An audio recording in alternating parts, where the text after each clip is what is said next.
கல்வி சாகரம். கற்போருக்கும் கற்பிப்போருக்குமான சஞ்சிகை நிகழ்ச்சி.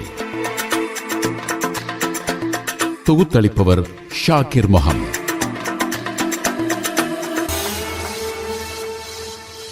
பிஸ்மில்லாஹிர் ரஹ்மானிர் ரஹீம். அஸ்ஸலாமு அலைக்கும் நேர்களே, மற்றொரு கல்வி சாகரம் சஞ்சிகை நிகழ்ச்சியின் ஊடாக உங்கள் அனைவரையும் சந்திப்பதில் நாம் மற்றற்ற மகிழ்ச்சி அடைகின்றோம். புகழ் அனைத்தும் வல்லநாயன் அல்லாஹ்விற்கே அல்ஹம்துலில்லாஹ். கற்பவர்களுக்கும் கற்றுக் கொடுப்பவர்களுக்குமான களமாய், கல்விக்கான தளமாய், அறிவின் இடமாய் ஒலிபரப்பாகும் சஞ்சிகை நிகழ்ச்சியே கல்வி சாகரம். மாணவர்களின் பல்துறைசார் திறன்களை விருத்தி செய்வதற்கான களம் இது. அவர்களின் திறமைகளை அடையாளப்படுத்துகின்ற, வலுப்படுத்துகின்ற இடம் இது. அத்தோடு கற்றுக் கொடுப்பவர்களின் கற்பித்தல் திறன்களை வலுப்படுத்துவதற்கான வழிகாட்டுதல்களை வழங்கும் தளமாகவும் இந்த நிகழ்ச்சி வடிவமைக்கப்பட்டிருக்கிறது. ஆக கல்வி சாகரம் சஞ்சிகை நிகழ்ச்சி கற்பதற்கும் கற்பிப்பதற்குமான முயற்சி என்ற செய்தியோடு இன்றைய நிகழ்ச்சியின் முதல் அம்சத்திற்குள் செல்கின்றோம். நிகழ்ச்சியின் முதல் அம்சம் மாணவர் பக்கம். எனது அன்பின் மாணவர்களே, நாம் எமது வாழ்க்கையில் கொண்டிருக்கின்ற இலக்கினை அடைய விடாமுயற்சி அவசியம். விடாமுயற்சியுடன் எமது இலட்சிய பயணத்தில் நாம் பயணிக்கும் போது பல்வேறு சவால்களை நாம் சந்திக்கலாம். உன்னால் இது சாத்தியமில்லை, இது வீண் வேலை, இது முடியவே முடியாத செயல் என்று பலரும் எதிர்மறையான கருத்துக்களை எம்மிடம் சொல்லலாம். அத்தகைய தன்னம்பிக்கையற்ற வார்த்தைகளை, எதிர்மறை விமர்சனங்களை நாம் செவிமடுக்கும் போது என்னதான் செய்வது? அவற்றை எப்படி எதிர்கொள்வது? நாம் செய்ய வேண்டியதுதான் என்ன? இவற்றுக்கெல்லாம் ஒரே விடையாய் பானுதுரை தொட்டவத்தை அல் ஃபஹ்ரியா மத்திய கல்லூரி தரம் 12 கலைப்பிரிவு மாணவி ஃபாத்திமா அஸ்மா லமீர் சொல்ல போகும் சிந்தனை கதையை கேட்டு பார்க்கலாம். காட்டின் மத்தியில் அமைந்திருந்தது அந்த கிராமம். அங்கிருந்த வயதான கிராமத்து தலைவர் தனக்கு பின் தன் கூட்டத்தினரை வழிநடாத்த போகும் தலைவர் ஒருவரை தேர்ந்தெடுக்க போவதாகவும் அதற்கு போட்டியொன்றை வைக்க போவதாகவும் அறிவித்தார். இளைஞர்கள் போட்டிக்கு தயாராகினர். ஊர் தலைவர் என்ற பதவியை அடைவது அவர்களின் லட்சியமாகியது. போட்டிக்குரிய நாளும் வந்தது. போட்டியின் விதிமுறைகளும் அறிவிக்கப்பட்டன. அங்கிருந்த பெரிய மலையொன்றின் உச்சியை அடைவதே அந்த போட்டி. கரடு முரடான பாதைகள், கொடிய விலங்குகள் என்று பல ஆபத்துகளை தாண்டி மலையுச்சியை அடைவது என்பது லேசான காரியம் அல்ல என்பதை புரிந்து கொண்ட பலர் போட்டியிலிருந்து விலகிக் கொண்டனர்.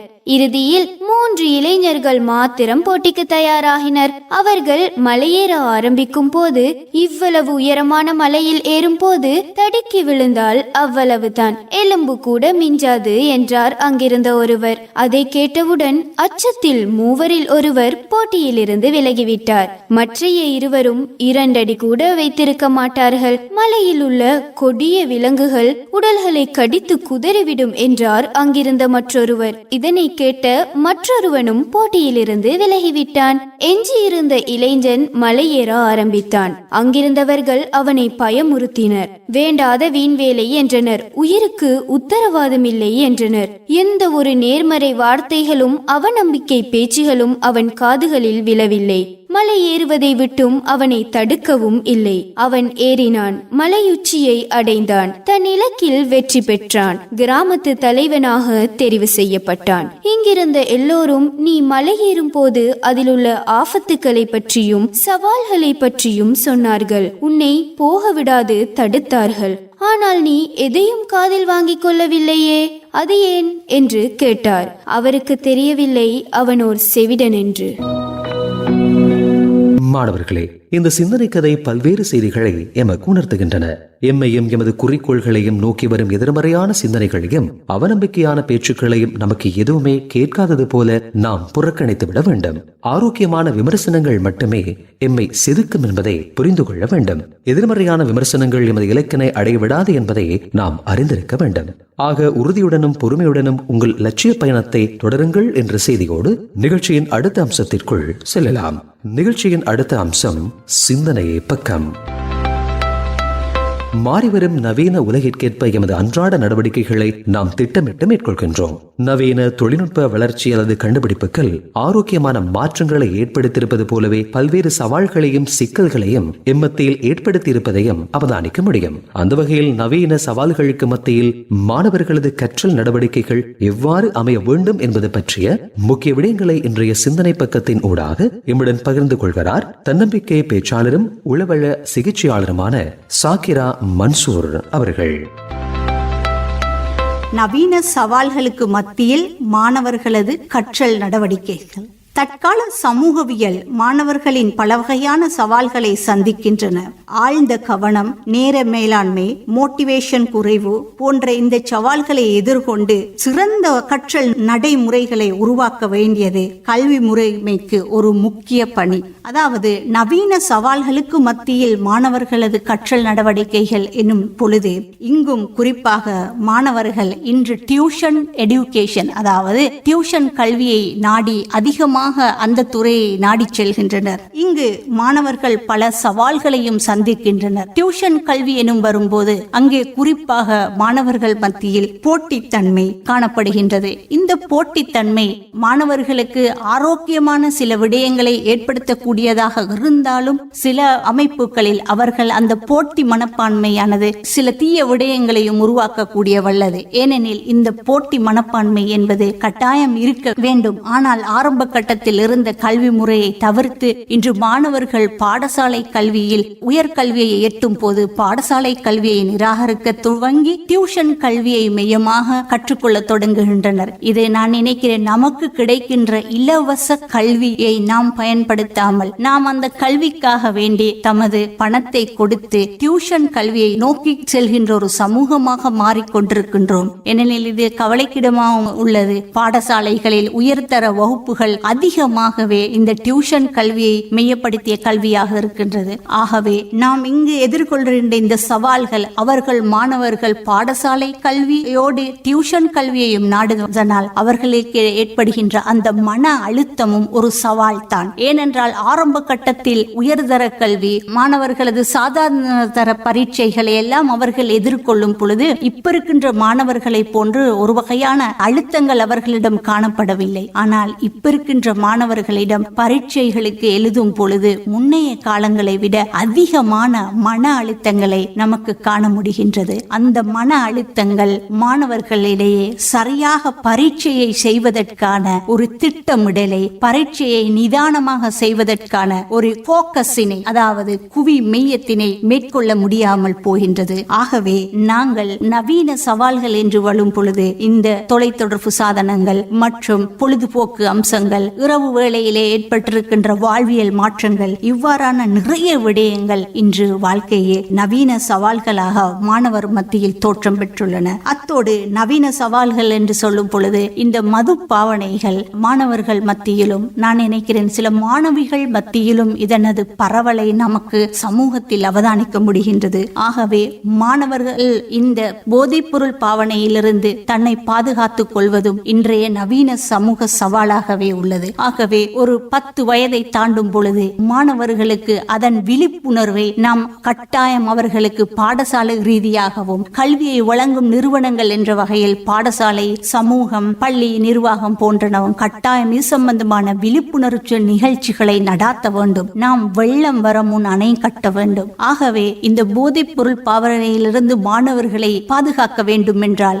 அந்த வயதை எட்டுவதற்கு முன், அதாவது குறிப்பாக 12 வயது அதற்கு முன்னரான காலப்பகுதியிலே இது சார்ந்த விழிப்புணர்வுகளை, இதனுடைய பாதிப்பை, இதனால் எதிர்கொள்கின்ற விளைவுகளை மாணவர்களுக்கு எடுத்து எம்புவதன் மூலம் ஒரு தடவை அல்ல, ஒரே விடயத்தை நாம் பல தடவை கூறும் பொழுது நிச்சயம் அவர்களிட ஆழ் மனதிலே அது பதிய பெற்று அவர்களது நடத்தைகளில் சிறந்த மாற்றங்களை கொண்டு வரும் என்பது முக்கியமான ஒரு விடயமாகும். இன்றைய இந்த போதைப் பொருள் பாவனையும் மாணவர்களின் ஒரு கற்றல் நடவடிக்கைக்கு சவாலாகவே உள்ளது. அத்தோடு நான் நினைக்கிறேன் நவீன சவால்கள் எனும் பொழுது இன்று மாணவர்கள் மத்தியிலே ஏற்பட்டுள்ள நடத்தை சில மாற்றங்களும், குறிப்பாக சமூக வலைதளங்களினுடைய பாதிப்பு மாணவர்களினுடைய நடத்தை மாற்றத்தையும் நமக்கு அவதானிக்க முடிகின்றது. ஆரம்ப கட்டத்தில் இல்லாது போன்று நிறைய பாடசாலைகளும் மாணவர்களுடைய நடத்தை மாற்றங்களை பற்றி தன்னம்பிக்கை பேச்சாளராக பாடசாலைகளுக்கு செல்லும் பொழுது ஆசிரியர்கள் குறிப்பிடுவார்கள்,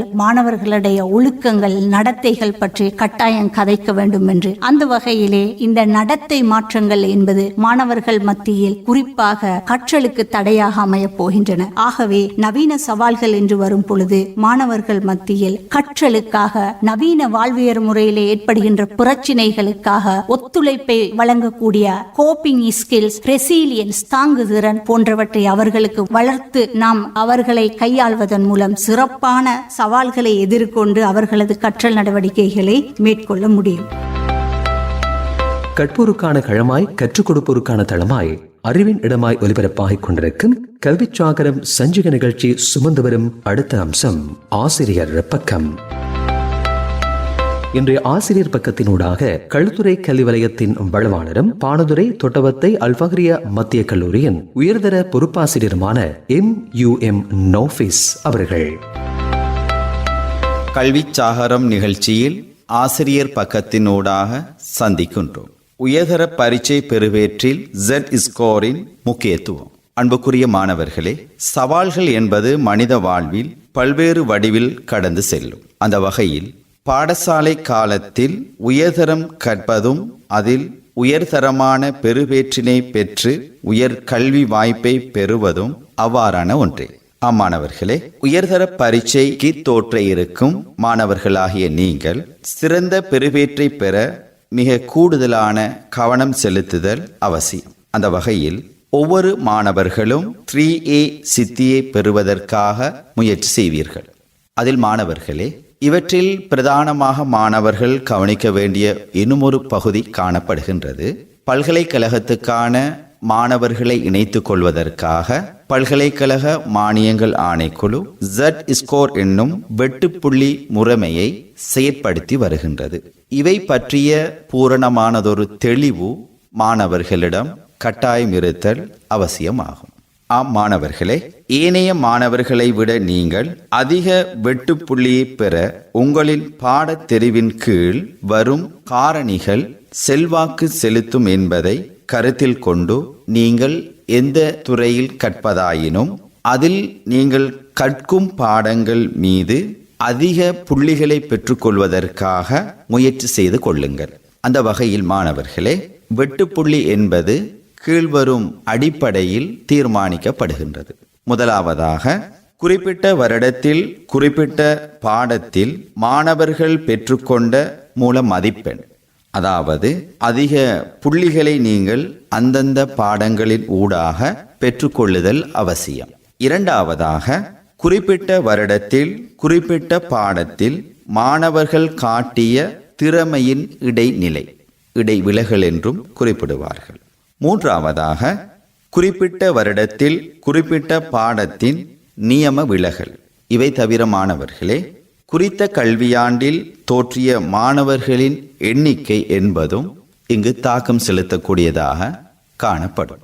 அம்மாணவர்களே, Z புள்ளி என்று வருகின்ற போதோ கலைப்பிரிவில் இஸ்லாமிய நாகரிகம் எனும் பாடத்தில் 3 மாணவர்களின் புள்ளிகளை நாம் இங்கு அவதானிப்போம். A என்ற மாணவன் 60 புள்ளிகளையும், B என்னும் மாணவன் 80 புள்ளிகளையும், C என்னும் மாணவன் 90 புள்ளிகளையும் எடுத்தான் என்று வைத்துக் கொண்டால், இதில் 2 மாணவர்கள் A சித்தி என்ற நிலையில் உள்ளார்கள். ஆனால் மாணவர்களே, Z புள்ளி என்ற அடிப்படையில் ஒவ்வொரு மாணவனினதும் புள்ளிக்கு ஏற்ப அங்கு வெட்டுப்புள்ளி தீர்மானிக்கப்படுகின்றது என்பதை நீங்கள் கருத்தில் கொள்ளுதல் வேண்டும். அந்த வகையில் மாணவர்களே, இந்த 3 மாணவர்கள் இவ்வாறு ஏனைய பிரதான 3 பாடங்களை அவர்கள் பரீட்சைக்காக எழுதியிருப்பார்கள். பல்கலைக்கழகத்துக்கான அனுமதி என்று வருகின்ற போது இந்த Z-ஸ்கோர் என்ற அடிப்படையில் உங்களுக்கான பல்கலைக்கழக வாய்ப்பு கவனத்தில் கொள்ளப்படுகின்றது என்பதை கருத்தில் கொண்டு ABC என்ற பெறுபேறுக்கு அப்பால் 3A பெறுபேறு என்பதற்கும் அப்பால் நீங்கள் Z புள்ளியில் கூடுதலான புள்ளிகளை பெற்றுக்கொள்ள முயற்சி செய்தல் அவசியம். மாணவர்களே, இன்னுமொரு விடயத்தினையும் நீங்கள் அவதானிக்க கூடும். இந்த கல்வியாண்டில் அல்லது குறிப்பிட்ட கல்வியாண்டை மையமாக கொண்டே இவை கணிப்பிடப்படுகின்றது என்பதும், கடந்த கால பெறுபேறுகள் வித்தியாசப்பட்டிருக்கும், பல்கலைக்கழக வாய்ப்புகளும் அது வித்தியாசப்பட்டிருக்கும். ஆகவேதான் மாணவர்களாகிய நீங்கள் சமகாலத்தில் பரீட்சைக்காக தோற்றுகின்ற போதோ இவற்றினை நன்கு அவதானம் செலுத்தி உங்களது பரீட்சை பெறுபேறுகளை பெற்றுக்கொள்ள முயற்சிக்க வேண்டும் என்று இந்த சந்தர்ப்பத்தில் வாழ்த்துகின்றோம். கல்விக்கான தளமாய் அறிவின் இடமாய் ஒலிபரப்பாகும் கல்வி சாகரம் நிகழ்ச்சியில் நாம் தரும் அடுத்த அம்சம் தேடலின் பக்கம். ஒவ்வொரு மாணவருக்குள்ளும் நிச்சயம் திறமைகள் இருக்கும். அவற்றை சரியாக இனங்கண்டு வழிப்படுத்தி முறைப்படுத்தும் போது பல்வேறு துறைகளிலும் சிறந்து விளங்குகின்ற திறமையாளர்களை, சாதனையாளர்களை எம்மால் நிச்சயம் உருவாக்க முடியும். இன்றைய நிகழ்ச்சியில் தேடலின் பக்கம் அறிமுகம் செய்யும் மாணவி கலேவல நமடகாவத்த அல் ஃபுர்கான் முஸ்லிம் மகாவித்யாலயம் தரம் 11 மாணவி ஃபாத்திமா ஜெய்னப் சர்ஜோன் பேச்சு போட்டிகளில் கலந்து கொண்டு தன் திறமையினை வெளிக்காட்டி வரும் இவரது பேச்சினை இப்போது நாமும் செவிமடுப்போம். கல்வியின் சிறப்பு. கேடில் விழுச்செல்வம் கல்வி, ஒருவர்க்கு மாடல்ல மற்றையவை என்கிறார் திருவள்ளுவர். அதாவது உலகத்தில் மனிதர்களுக்கு கல்விதான் சிறந்த செல்வம், ஏனைய செல்வங்கள் இதற்கு இணையாக மாட்டாது என்பது இதன் பொருள். இது கல்வியின் சிறப்பை தெளிவாக எடுத்து காட்டுகின்றது. ஏனைய செல்வங்கள் நிலையில்லாதவை, ஆனால் கல்வியோ அழிவில்லாத செல்வமாய் அறிவொளியை உண்டாக்குகின்றது. மனித வாழ்க்கையில் உயர்வான எண்ணங்களும் உன்னதமான குணங்களும் தோன்ற வேண்டுமாயின் கல்வி என்பது அவசியம். வாழ்க்கை என்ற வீட்டில் கல்வி என்ற விளக்கு ஏற்றப்பட்டால்தான் வாழ்வானது பிரகாசிக்கும். கல்விதான் ஒரு மனிதனது அறிவு கண்களை திறக்கின்றது, பகுத்தறிவை உருவாக்கி அவனை வழிநடத்துகின்றது. கற்றோருக்கு சென்ற இடமெல்லாம் சிறப்பு என்று கல்வியின் பெருமையை மூதுரை குறிப்பிடுகிறது. அதாவது ஒரு நாட்டின் மண்ணையும் கற்றறிந்த ஒருவரையும் ஒப்பிட்டு பார்த்தால் கற்றவரே சிறப்புடையவராவார். ஏனெனில் மன்னனுக்கு அந்நாட்டில் மட்டுமே சிறப்பு, கற்றவருக்கோ சென்ற இடமெல்லாம் சிறப்பு. டாக்டர் அப்துல் கலாம், அண்ணல் அம்பேத்கர், அண்ணாதுரை, கல்பனா சாவ்லா, அரிஸ்டோட்டல் போன்ற பலர் கல்வியால் உயர்ந்தவர்களே. இந்த உலகை மாற்றக்கூடிய சக்தி வாய்ந்த ஆயுதம் கல்வியாகும் என்கிறார் தென்னாப்பிரிக்க முன்னாள் ஜனாதிபதி நெல்சன் மண்டேலா. படிப்பால் மட்டுமே பாரதத்தை பாராளச் செய்யலாம் என்ற டாக்டர் அப்துல் கலாமின் வார்த்தைகளை போல நாமும் கல்வியின் அவசியத்தை உணர்ந்து மேன்மை அடைய வேண்டும். எனவே கற்போம், கற்பிப்போம், கல்லாமையை இல்லாமையாக்குவோம். கல்வி சாகரம் சஞ்சய நிகழ்ச்சி தரும் அடுத்த அம்சம் அறிவுரை பக்கம்.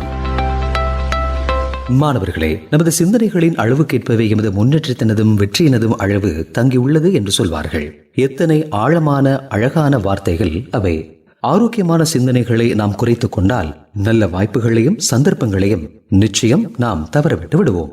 முன்னேற்றம் என்பது எமக்கு எட்டாக்கணியாகி விடலாம், வெற்றி என்பது எம்மை விட்டு மிகவும் தூரமாகி விடலாம். ஒவ்வொரு நாளும் நீங்கள் சந்திக்கும் சவால்களும் உங்களை கடந்து போகும் நிமிடங்களும் உங்களுக்கான பாடங்கள் என்பதை நினைவில் வைத்துக் கொள்ளுங்கள். தோல்விகளும் வெற்றிகளும் உங்களுக்கான அனுபவங்களாகவே இருக்கும். அவை புதிய வாய்ப்புகளையும் சிந்தனைகளையும் உங்களுக்கென உருவாக்குகின்றன. உங்களின் லட்சியங்களை அடைவதற்கு அவை வழிகாட்டுகின்றன. ஆகவே சிந்தனைகளை வலுப்படுத்துங்கள். உடலை வலுப்படுத்த உடற்பயிற்சிகளை செய்யும் நீங்கள் மனதையும் சிந்தனைகளையும் வலுப்படுத்த அதிகம் வாசியுங்கள். நூல்களை உங்களது நண்பர்களாக்கிக் கொள்ளுங்கள். சிந்தனைகளை ஊக்குவிக்கும் அநேக ரகசியங்கள் புத்தகங்களில் கொட்டி கிடக்கின்றன. வாசிப்பு என்னும் சமுத்திரத்தில் மூழ்கும் ஒருவன் வெற்றி மற்றும் நல்ல சிந்தனைகள் என்ற முத்துக்களை நிச்சயம் கண்டெடுப்பான். ஒவ்வொரு நாளும் ஒவ்வொரு நிமிடமும் புதிய சிந்தனைகள் மூலம் உங்கள் திறனை மேம்படுத்துங்கள். புதிய விடயங்களை முயற்சி செய்யுங்கள். புதுமையான யோசனைகளை ஆராயுங்கள். நீங்கள் உங்களின் இலக்குகளை அடைய முயற்சிக்கும் ஒவ்வொரு செயலிலும் வெற்றி உங்களை தேடி வரும். நல்ல சிந்தனைகள் பிறக்கும். நம்பிக்கையுடன் செயல்படுங்கள். பிறர் உங்களை மதிப்பிடாவிட்டாலும் பாராட்டாவிட்டாலும் கவலைப்படாதீர்கள். மற்றவர்களை பாராட்டும் பண்பில்லாதவனால் உங்களுக்கு எத்தகைய பயனும் இல்லை என்பதை உணர்ந்தே வைத்திருங்கள். உங்கள் மனம் உறுதியானது, உங்கள் இலக்குகள் தெளிவானவை.